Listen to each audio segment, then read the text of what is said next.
it's a sound that in some sense we read, I guess, but some people would think minor chords are sad sounding. That would be one reading of it. But I'm sure there are some compositions that are full of minor chords that are really happy compositions. And I suppose maybe my statement or this thought that I had in hearing what you're saying is the mutability or the lack of a definite definition for either a word or a sound or a chord.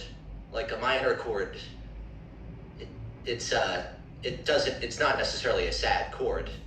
I may be losing my point at the end here. No, that's good. Precisely the point is that a signifier makes sense in the presence of another signifiers. Is it the same, a minor chord, in medieval music, that in romantic music? Is it the same in contemporary music used with, for a moment, associated with a strong percussion and dissonant chords that come in after? Is the context the same? No. The meaning change for each one on every context, but also among them the signifier cannot mean anything unless it's related to other signifiers. If I say to you, blue, blue what? That's what you're asking me. You need an S2, blue sky. And you will say, so, blue sky, what do you mean? I always love a blue sky when I have the chance to talk to a girl or a boy, or you choose the partner of your identity choice. If I don't create a system of signifiers, they have no meaning. In this particular piece I played for you, there was a universe. Let's call F minor, F sharp minor. And in that particular excerpt, it has a connotation that still has a different meaning for each one of you. So my question to you as a homework is music could be considered as a signifier under this view? And I have also another homework, but we still have time. We still have another half an hour to go on. I just wanted to mention this because a word can have meanings. Language fail to communicate. We think we communicate, we are dreaming. People don't communicate. It's difficult there because we say more than we want to say. And this is when the unconscious or the divided subject start to speak. And that's what we hear in a session of therapy. Divided subject will be an S subject with a bar, like a dollar sign, like going through.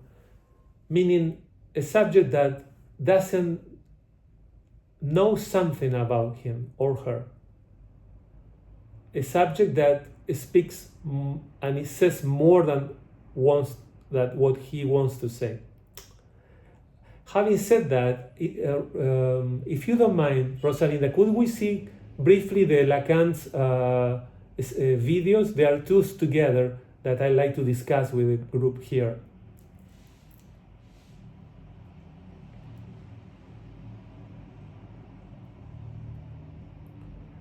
Oh, Rosalind, if we put this only 1 minute 53 seconds, please. Okay? Yes. Thank you, Rosalind.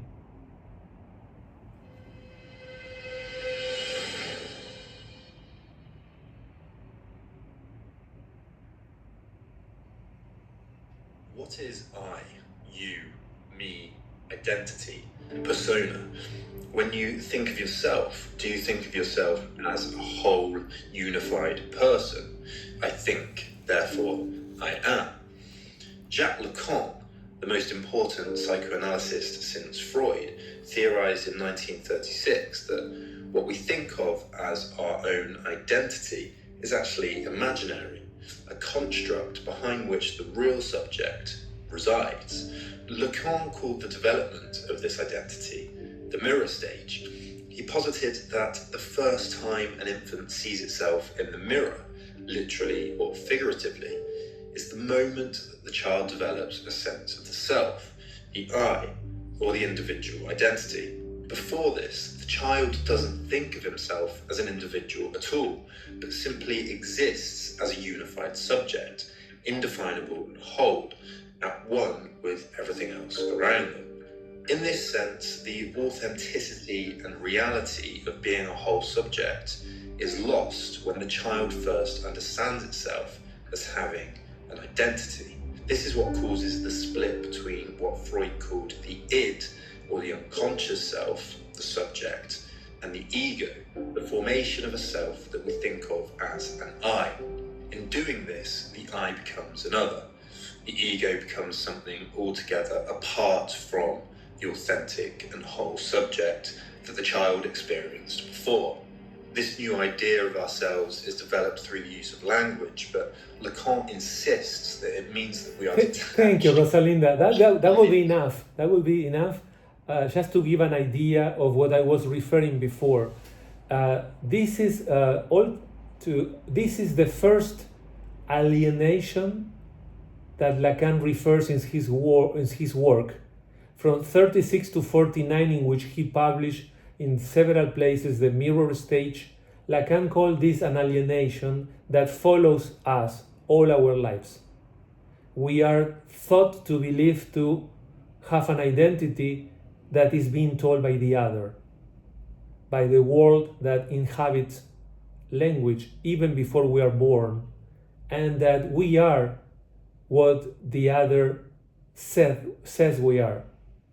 And then starts the conflict of the logical operation of being a subject by alienation and separation. From there, Lacan will go to the second concept of alienation and separation that I didn't start yet. I wanted to share with you the basis of the theory. Just a couple more things so we can get started on this alienation and separation. But this is one type of alienation, imaginary, referred to the idea that we have an identity but it's being told by the other. It's the other that speaks. So it belongs to the world of the symbolic, understood as language, as well as the imaginary, understood as the images, fantasies, ideas that we have of ourselves and others and the world. Rosalinda, let's please go to the next two videos.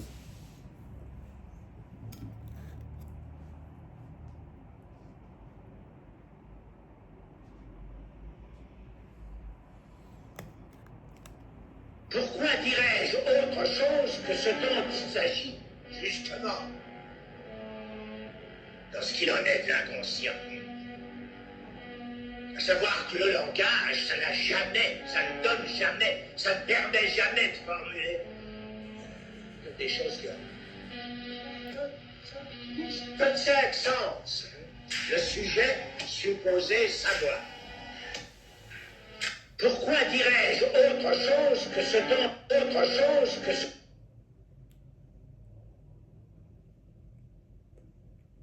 If you want, Rosalinda, link the other one and I will link the two together.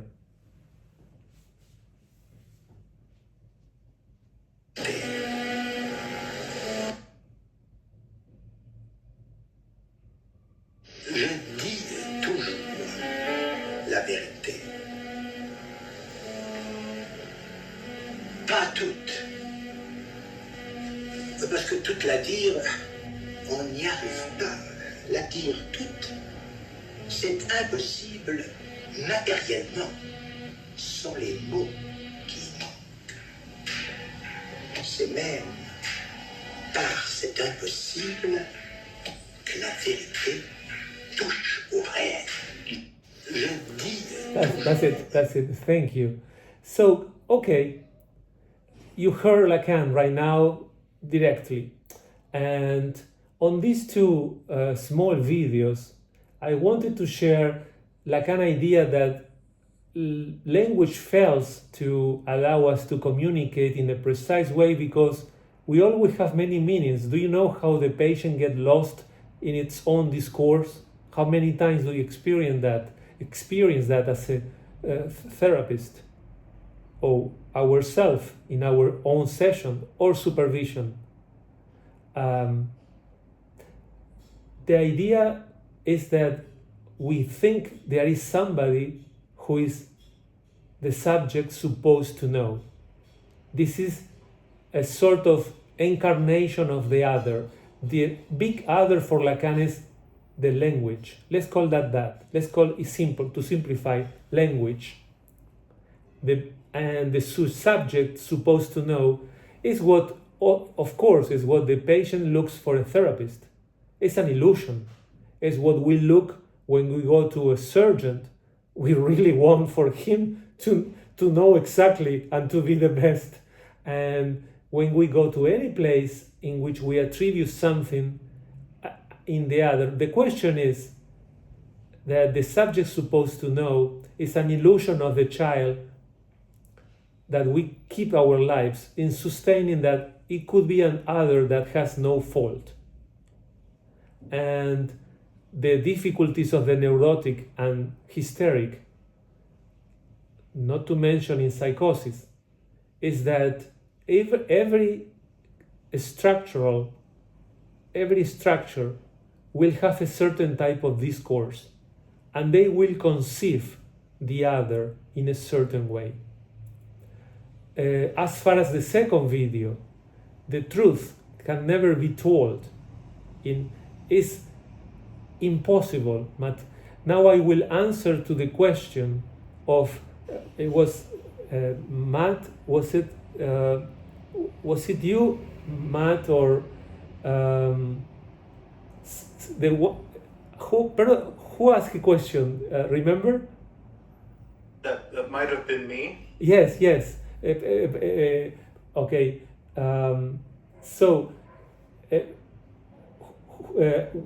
Sorry, what's your name so I can call you for your name? Ben.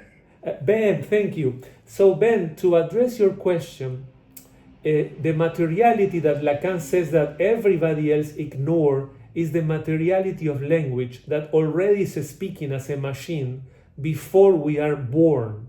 And we are launched into a set of words that will define desires, inclinations, things that are forbidden, things that are allowed.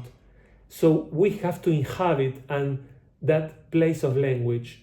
And about the word thinking that confuse you, Lacan presents later in his seminars the proposition that beyond the subject of knowledge represented by science and philosophy, there is a subject of jouissance, the subject that seek for that pleasure and the excess of pleasure that we all experience. It's not enough 2 hamburgers. Sometimes we go for a third one until we feel bad. Or the opposite, we forbid ourselves to eat because we have an ideal of what is good, and sometimes we're starved. So the notion is that there is a body and a mind that is based on the subject of jouissance, the subject that doesn't think. I will go exactly into that with this example of thinking or not thinking when I start the lecture on alienation and separation. But is it a little more clear, Ben? Yes, thank you. That's great. And I welcome any questions so far, because we are defining all the axes under which the theory and the clinic will be based. And as you know, maybe you already have an intuition, but most of the schools of psychology, they think there are 2 people in a room. For psychoanalysis, there is one. It's the subject of the unconscious. So the discourse of the patient is intertwined like a Moebius band with the discourse of the analyst. There is just to mention some silly. There is in Netflix. There is a series of a girl called Envious. Have you seen that? It's Envious is a girl that wants to be married. She's 40. She's not getting married. She finally gets 2 people. She's in the other one she loves and she gets to laugh and enjoy life, and the other one who assure a position. Let's call the first one Daniel, the second one Pete. And she's on therapy, and she's talking how much she enjoys planning her future with her life and everything she dreamed of, house, travels with Daniel. And she says, at the moment, she says, well, but yes, and I absolutely, that's why I really want to live with Pete. And the analyst said, so you want to choose Pete? And she's saying, no, not at all. I choose Daniel because my life is, what makes sense is that. So in this obvious case of lapsus linguae, that Freud gives account of that a long time before, I'm mentioning how a truth can appear or disappear, and that the intervention, the cut that the analyst proposed to the discourse, it will turn the course, the direction, I mean, of the session. It could mean also the ending of the session. Sometimes Lacan was famous to cut the session shortly in order for the person to really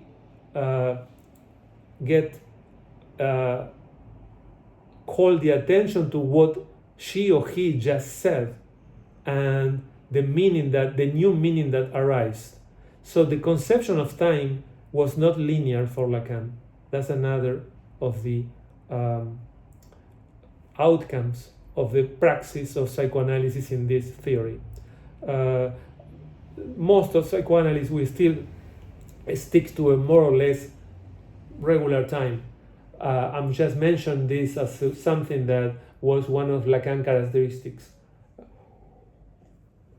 At this point, I like to perhaps start with this idea.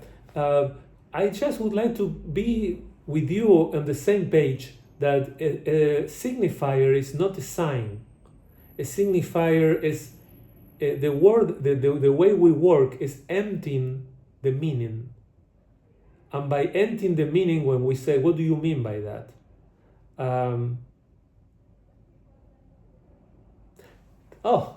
Do you notice that sometimes when you say in English, I don't know, please correct me if I'm wrong. I might totally be wrong. But sometimes when you see in the movies, what do you mean by that? Implies a certain aggressive connotation. What do you mean by that? The car is not good. The car is really good. I gave it to you. It's my best car. And I'm trying to talk like Italian mafia accent. I'm not good imitating accents, but I already have an accent. It has a connotation, but in psychoanalysis it has the opposite. We actually, genuinely, actively ask, what do you mean by this? What does it mean that you are shy when she is gone? Or that you are sad when she's gone? What does it mean? What do you do? What do you think? And this opening of things might lead to astonishing, revealing terms of what we expect. So we have to follow an unexpected path with the signifier chain. And to make it more complex for the future, if there are any of my colleagues, there are many types of discourse, not just linear. There are type of Lacan call rings, mathematical figures that repeats. In psychosis, we have like a musical, he called the music stuff, because sometimes psychotics speaks in 3 lines, and you have to follow one line and then continue with the other, and continue there, and try to mix the signifiers. So to learn the technique of discourses, linguistics, mathematics, topology, logic, it was the addition of Lacan to what Freud didn't have enough established already. Lacan's contribution includes also, of course, the philosophy as anti-philosophy, and the idea of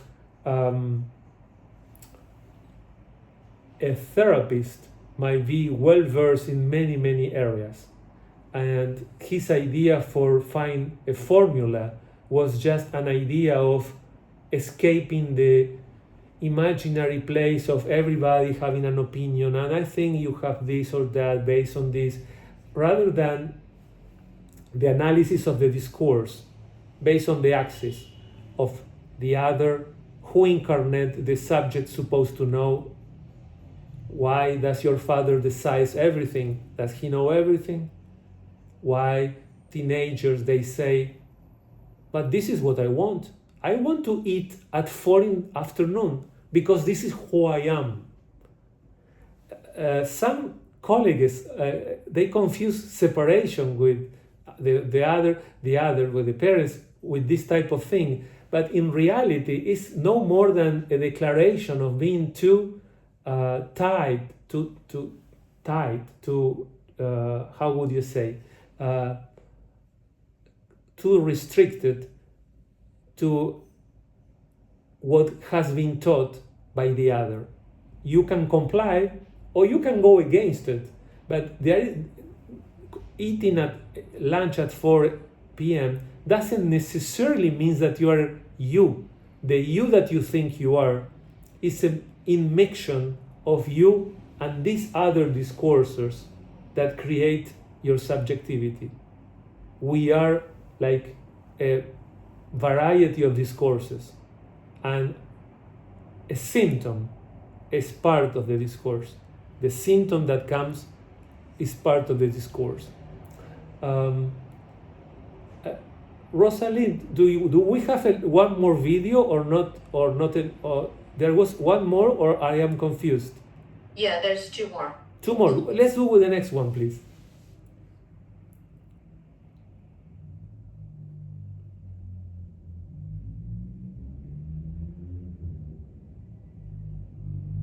I don't believe in going deep into your inner self. Sorry to be brutal. If you go deep into it, you find deep shit there, I play. Monstrous fantasies and so on.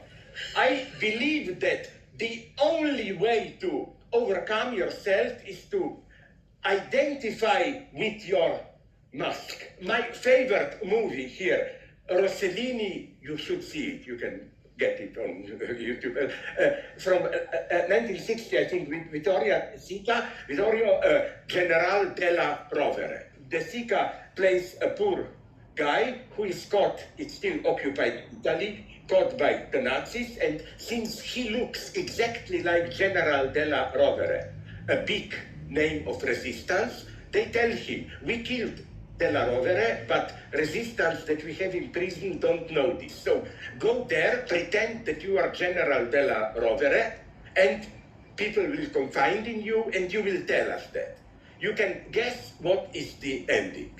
He identifies so much to his role that he is ready to die. He doesn't say anything, and he is shot publicly as General della Rovere. In this sense, I am for good alienation. Who cares about his real self, a poor beggar, and so on? In this complete identification with another, you can find freedom.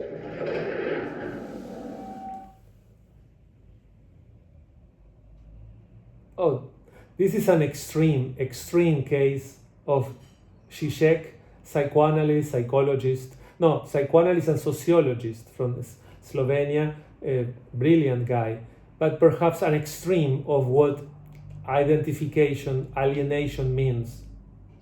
Oh, it's coming one more. Okay. Oh no, but Rosalind, please let's not play this today, please. Rosalind, are you there? No, not this.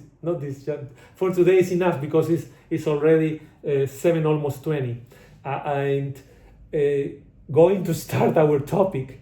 I was about to say that this identification alienation, because he's referring to the mirror that you just saw. This guy found meaning to his life by sacrificing it, by going by this supposed to be general and that's supposed to help people in some way, and found meaning. It's a very tragic way that Zizek described, but it goes to the connotation that I wanted to tell you, that will be a core for our course, which is that there is no real self. Identity as we conceive is an imaginary. It's an imaginary because the definition of Lacan is a subject is what a signifier represents for other subject. For example, a subject is what a signifier represents for other signifier. For example, maybe I start this next week. The time is running fast. Can I tell you a quick joke? There are two people from Harvard, two professors. And oh, by the way, just quick, are you okay with this interchanging of videos? I'm trying to make it more palatable, this topic, which is a sort of complexity. Could you tell me, some of you could please tell me if it's okay with that? Or do you find annoying, or do you find distracting, or are the videos an okay way to go? I don't mind the videos. I find they punctuate and give a rhythm to the presentation. Awesome. Just mine. Awesome, John. Anybody else? Yeah, they illustrate what you're trying to say, so that's... Okay, very good. Thank you so much. I'm trying to make it a point of something which is difficult to make it more accessible through different ways. And in that way, you know, Lacan is very obscure writer. He tries to write in the sense that he conceives the unconscious work with connotation of change of signifiers in which there is never one repetition from one person to another. So he writes in a very cryptic way to create new meanings for each one that reads him. And for next week, I will give to Rosalind, and she probably will give it to you, Lacan lecture in Baltimore, 1975, and we should discuss this to have a better grasp of what constitute alienation and separation for next time. A quick joke on this idea, if you allow me. I'm not a good joke teller, please. I only usually laugh myself only. But I will tell you the joke anyway. There are two famous guys from Harvard and discussing, and they get drunk and they got into a fight. So the guy, they call to the police and they take to the police station. So the guy says, okay, your name, okay, name, address, age, and the police happen to say education. God, you can imagine, the guy starts by bachelor in Harvard, master's and doctoral degrees, Princeton, and he continued postdoctoral. The list was like a 20 degrees, 20 different. And then the guy says to the other, and you? Well, I'm his teacher. So the joke I'm trying to make is that not even with that list could we have the slightest idea who this person is. If you said to yourself, who am I? If I tell you that I am a psychoanalyst and a musician, that I'm a cellist, do that cover my existence? I'm also a father, but if I tell you that, would that cover? Can any of you cover your existence or the definition of who you are with words? If I give you 1 day, 2 days, a year? People do psychoanalysis to sometimes get some truth of what they don't know, because there is something they don't know, and we do have a technique as to reveal and tell some truth that comes from the discourse. But nobody knows everything. The whole truth is impossible, materialistically impossible, because of the words are an obstacle for it. Although we touch the real, as you saw in Lacan's video. So, having at this point, I'm going to start by defining alienation and separation, and I will just, next week, I will tell you what separation and alienation are not, because they are terms that belongs to many, many fields. And Lacan had an incredible new notion, new concept for what alienation and separation means, totally different from what philosophy, psychology, biology, sociology has already explained. And I think that, along with the reading of the lecture of Lacan in Baltimore, Rosalinda, if I send you that lecture of Lacan in Baltimore, would you be able to send it to each one of the participants?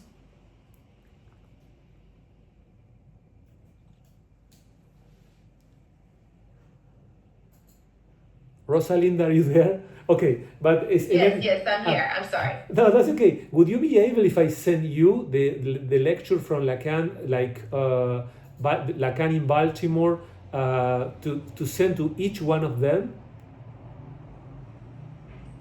Yes, you can send that to me, and I will email it to everybody. Okay. So how about? Okay, do you want to do right now, or we can? I am sending you, Rosalinda, right now this lecture from 1975. Let's see. And this will be the focus the beginning of conversation for the first part of next time. Here you go, Rosalinda. I send it to you, so you can perhaps in the last minutes send it to everybody. Now, I will read perhaps the first paragraph of my presentation to you on alienation and separation. Is there any questions, though, of what I said? I'm not so sure. I think it's better. Do you have any questions or comments on what was said in this session?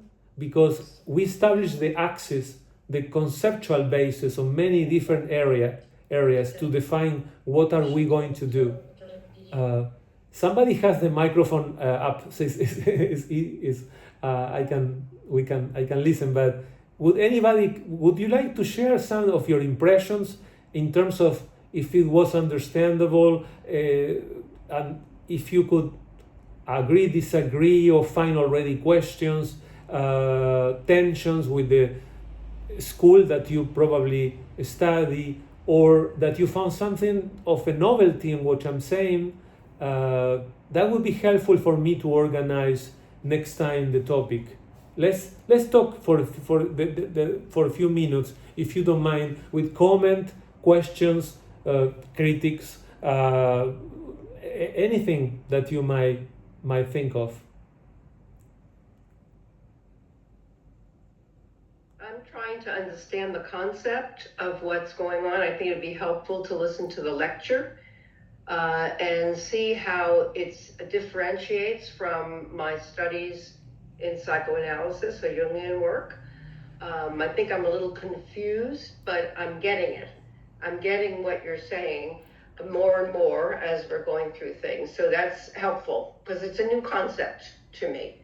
Maybe it's not. Maybe it's just understanding what the concept is totally so that I can have my brain work. You know how you say that's the signifier or not the signifier.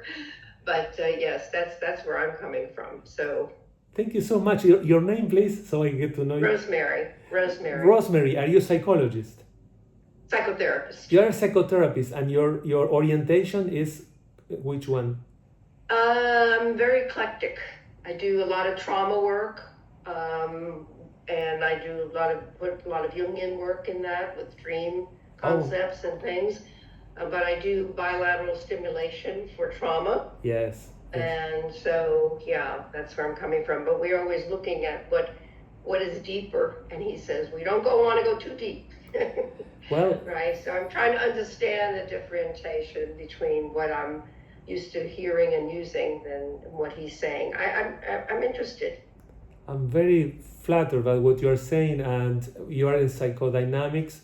And out of respect, I never mention Jung, which is a fascinating author for me that I read, because I present on Lacanian basis, which of course I have to go to the root of Freud, because Lacan presents himself as a return to Freud to say what Freud, what was forgotten. According to Lacan, the idea of this subject of the unconscious was turned into something else by the ego psychology, and then by today neuroscience, and all the scene that I described, even by the daughter of Freud, with the mechanism of resistance and this idea of the imaginary of Melanie Klein, with her wonderful ideas, but they were too much in the terrain of the imaginary, and Lacan designed axes saying one thing is the imaginary, one thing is the symbolic world, and another thing is the real. I will define briefly the imaginary. I already said are ideas, conceptions that we have ourselves. The symbolic is we can for now call the world of language, but also include everything that we live by gestures, sounds, things that we use to establish a way of interaction with other, a tie with other. The real for Lacan is what is one definition. There are many definitions of real, but the real for Lacan is what is the mathematically impossible. If I talk in Newtonian basis, I would say that to be at two places at the same time is an impossible, and that's real. The system doesn't allow me to conceive that. If I propose this idea in quantum physics, the limit change. I can conceive of particles being at the same time, at the same moment, and the limit is something. I will not be able to measure the mass or the light of the particles. I will have other limit. Like in a case, for a neurotic, it's always the impossible is the desire. I will never get that. I will never. The neurotic always establish an impossible task. The hysteric subject usually is frustration of the enjoyment of the frustration of that. We will see more of that, but I try to mention to you how this is established in a logical basis, and that includes what I'm going to talk next time, which is set theory, to try to understand how alienation is not Hegelian, is not the Marx conception, is not what psychology as a science brings, neither Freud conception of alienation is Lacan's. Lacan is different one, and it will be so I give you this as a how do you say, preview of the movie to see on next time. I really appreciate your comment. If there is another comment, I will be glad to hear it, or we can call the night for tonight. Thank you, Rosemary, again. I had one brief comment. I know we're 2 minutes over here, so just a very, very brief one. I think that was a very understandable to me definition of the real, let's say, when you describe that any system has its limits, whether it's quantum or Newtonian, but this is the Lacanian real. So these are the limits within Lacan's system. Yes. I thought that was very well said, and I felt understanding with that. And if I had a brief, one image that I had as we were talking about these ideas of the self and the mirror stage and signifiers, I was reminded, does anyone remember that movie Catch Me If You Can from the early 2000s? It was a guy who pretended to be a pilot, he pretended to be a banker, and he wore, and he was like, yeah, I'm a pilot. You see the pilot uniform? And he was kind of a guy with no, he was using these signifiers to be different people, let's say. It was just an image that I was reminded of. I'll be, very brief picture of that. It's a good association, very good association. Thank you. Thank you. Anybody else? Or we'll see each other next, I guess, Tuesday at 6 p.m. Houston. What do you think? I have something to say, but maybe wait. Please. Yeah, we have a little time. You can, anyone has any concluding thoughts, they can jump in. Oh, shoot, please, I love to hear. Well, besides psychoanalysis, psychotherapy, I also have been practicing Buddhism and especially Zen for many years, over 30 years, and what I see is there's some similarities of viewing the self, the non-existence of self. I think I see in some of the things that you said, like in Buddhism, the self is a fiction.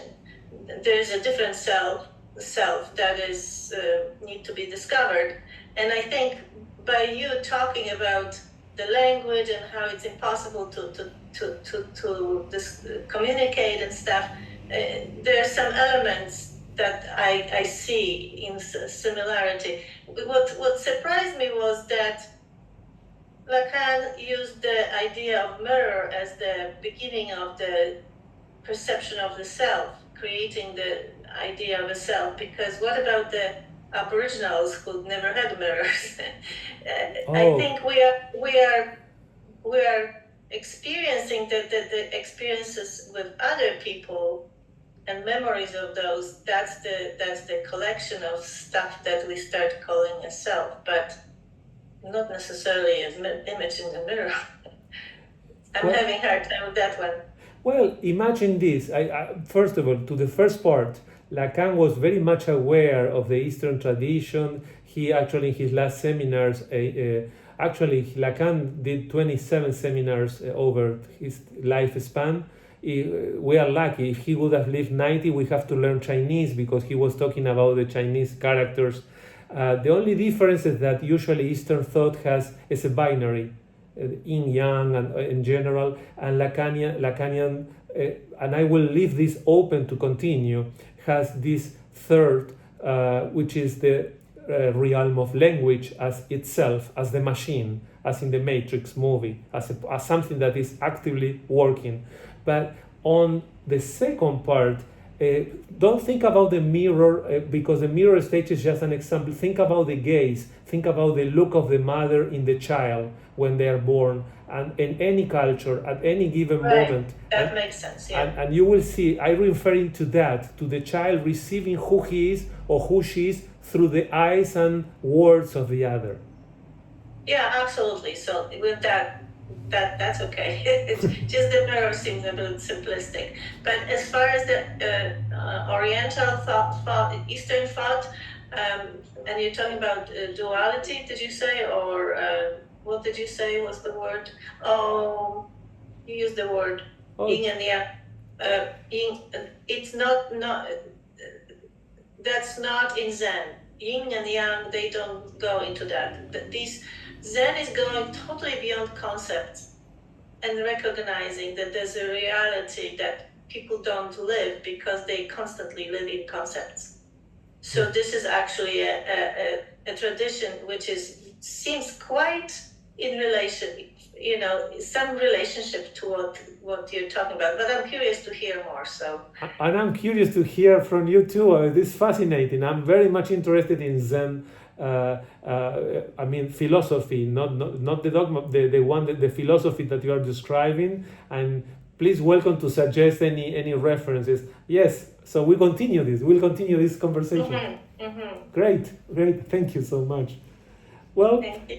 anybody, listen, it was great to be with you, and I hope to get to know more to each of one of you. And we met next coming Tuesday with Rosalinda. I would like to thank you, Rosalinda, and the Jung Center for the invitation. I should have said that earlier, and I said that now because you are always there, and the Jung Center is always inviting me, and I'm privileged and honored to be here.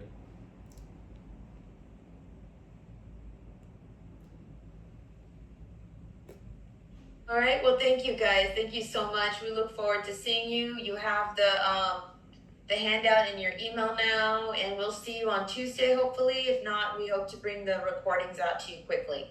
Okay. Right. Bye-bye. And get the sign out. Right. Will Will do.